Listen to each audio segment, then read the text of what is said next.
Sən zəhmət olsa hesab Bir dənə gətirəcəksən. hesab gətirib baləcəm, bir dənə tez ayaq yoluna dəyək gəlim. Yaxşı. Hesabı ödəmə özüm ödəyəcəm. Ha, mən hə, onu yaxşı. deməm, mən sənin canıma xəcalət verirəm. Yaxşı. Özüm ancaq. Yaxşı.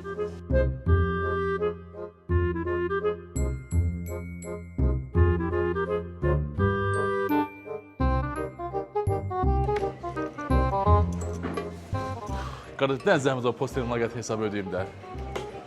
Nə qədədir orada? Sö. Sağ ol.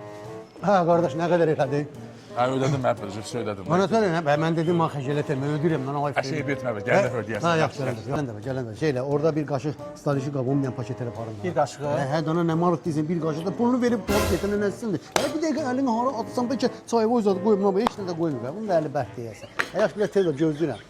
Götür dana stalişi, nə durub baxırsan, götürüm onu gözləyirəm. Bəlkə bunu da paket elətdirəm, amma yox.